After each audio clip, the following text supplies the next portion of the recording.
Hindustan health times में एक बार फिर आप सभी का स्वागत है। मैं कल्याणन तिवारी और इस समय हम लोग मौजूद हैं सलमा चिल्ड्रन हॉस्पिटल, महिला हॉस्पिटल रोड, जगदीशपुर बलिया में, और हम बात करेंगे नवजात एवं बाल रोग विशेषज्ञ डॉक्टर आफताब आलम जी से।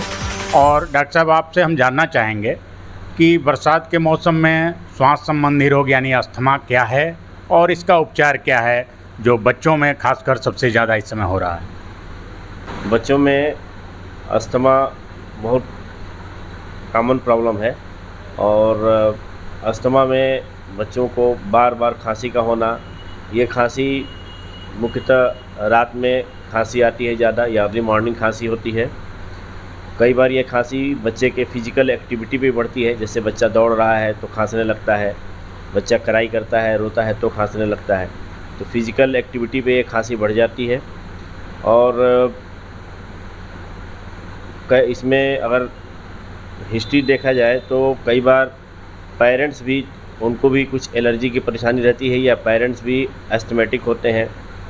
कई बार ऐसे बच्चों में स्किन में एक परेशानी होती है, डर्मेटाइटिस एक्जिमा की, उसकी हिस्ट्री मिलती है। और सबसे अच्छी बात यह है कि इस खांसी को अगर किसी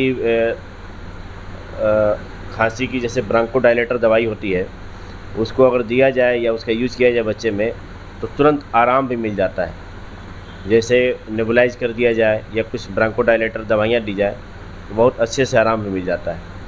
और ये खांसी सीज़न के हिसाब से भी बच्चों में सीजनल खांसी के रूप में, जब भी सीज़न बदलता है तो ये खांसी बच्चे को परेशान करती है। एक चीज़ और जानना चाहेंगे सर कि जैसे ये आधुनिक तकनीकी क्या है अस्थमा को ख़त्म करने के लिए वर्तमान में?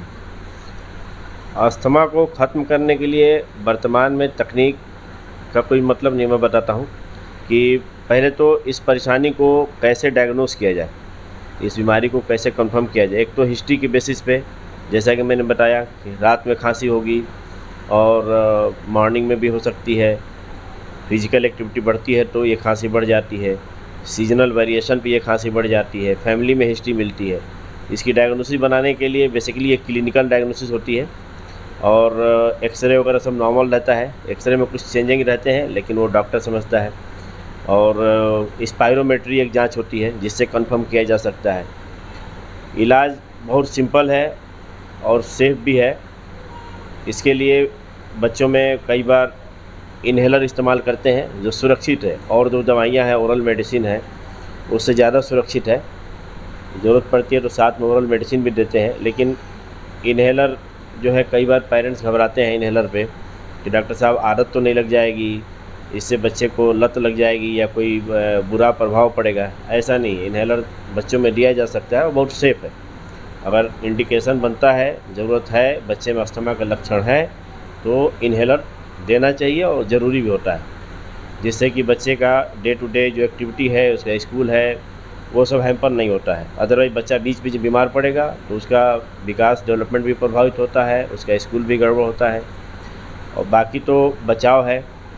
बचाव में कुछ वैक्सीनेशन है, फ्लू वगैरह का वैक्सीन अगर लगा लेते हैं तो थोड़ी सी इम्यूनिटी बूस्टअप होती है, ये किया जा सकता है। और जो बच्चे सेंसिटिव हैं, मास्क वगैरह का यूज करें, धूल डस्ट से बचाव हो, बस इतना ही कर सकते हैं। और माता पिता को क्या सावधानियां बरतनी चाहिए ऐसे रोग के लिए? माता पिता को सावधानी में यही है कि बच्चे को कहीं बाहर लेके जाएं, जो ऐसे बच्चे सेंसिटिव हैं, मास्क का इस्तेमाल करें, जहां धुआं हो, डस्ट हो, उससे बच्चे को अपने बचाएं और अच्छा डाइट दें, न्यूट्रिशन दें, हो जाएगा। धन्यवाद सर।